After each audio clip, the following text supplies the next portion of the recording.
బురిడి బాబా కేసులో అసలు సూత్రధారిగా భావిస్తున్న మోహన్ రెడ్డి ఇంకా పరారీలో ఉన్నాడు. బురిడి బాబాని మధుసూదన్ రెడ్డికి పరిచయం చేసింది మోహన్ రెడ్డి. లైఫ్ స్టైల్ యజమాని నివాసంలో పూజలు చేశాక ప్రసాదంలో మత్తుమంది ఇచ్చి 1,30,00,000 నగదు మూటతో బురిడి బాబా పారిపోయాడు. ఈ వ్యవహారం బయటపడడంతో మోహన్ రెడ్డి కూడా కనిపించకుండా పోయాడు. హైదరాబాద్ కొంపల్లిలో అతడి ఇంటికి వెళ్లిన పోలీసులు పరారీలో ఉండడంతో విస్తృతంగా గాలిస్తున్నారు.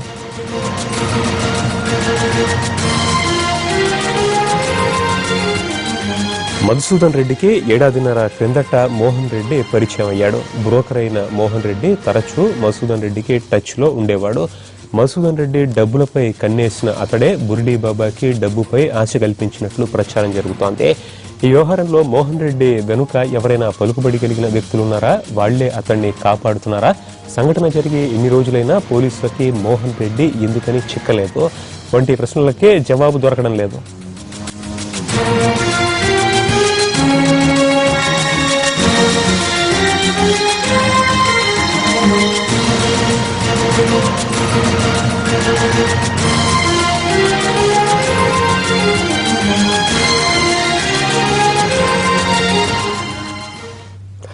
పరారీలో ఉన్న మోహన్ రెడ్డికి సంబంధించి మరింత సమాచారం మా ప్రతినిధి శర్మ అందిస్తారు. శర్మ, లైఫ్ స్టైల్ యజమాని మధుసూదన్ రెడ్డి నివాసంలో జరిగిన ఈ మొత్తం మోసం, ఆ వ్యవహారానికి సంబంధించి ఈ వ్యక్తిది ఎటువంటి పాత్ర? మీ వద్ద తాజా సమాచారం ఏంటి?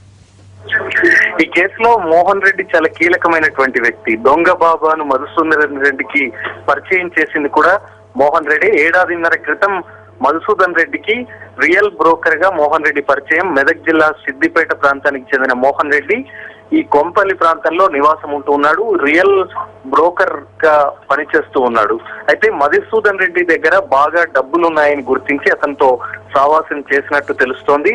అయితే బెంగళూరుకు చెందిన ఈ బురిడి బాబాతో సంబంధాలు పెట్టుకొని ఈ మధుసూదన్ రెడ్డి ఓ ఇంట్లో ఉన్నటువంటి డబ్బును కాజేయాలి అనేటువంటి ప్లాన్ వేసినట్టు కూడా మోహన్ రెడ్డి వేసినట్టు తెలుస్తుంది. ఆ కోణంలోనే బురిడి బాబాను బెంగళూరు నుంచి హైదరాబాద్ కి రప్పించి మధుసూదన్ రెడ్డి ఇంట్లో పూజలు చేయించాడు. ఆ తర్వాత వాళ్ళ ఇంట్లో కోట్ల రూపాయలన్నీ కూడా ఈ బురిడి బాబా ద్వారా బయటికి తెప్పించి పంచుకోవాలన్నది ప్లాన్. అయితే ఎట్టకేలకు పోలీసులకు బురిడి బాబా చిక్కాడన్న సమాచారం తెలుసుకున్న తర్వాత కొంపల్లిలోని అతని నివాసం నుంచి మోహన్ రెడ్డి తప్పించుకున్నాడు. పోలీసులు అతని ఇంటికి వెళ్లి గాలించారు. సమీప ప్రాంతాలన్నీ వాళ్లకు తెలిసిన ఇళ్లలో అన్ని కూడా గాలించిన మోహన్ రెడ్డి జాడ మాత్రం తెలియలేదు. ప్రస్తుతం ప్రత్యేకమైనటువంటి 2 బృందాలు కూడా మోహన్ రెడ్డి కోసం గాలిస్తూ ఉన్నాయి. చాలా కీలకమైనటువంటి వ్యక్తి. రాజకీయ నాయకుల అండదండలు తనకు పుష్కలంగా ఉన్నాయనేటువంటి విషయానికి సంబంధించి కూడా అతడు తరచూ తన సంబంధికులతో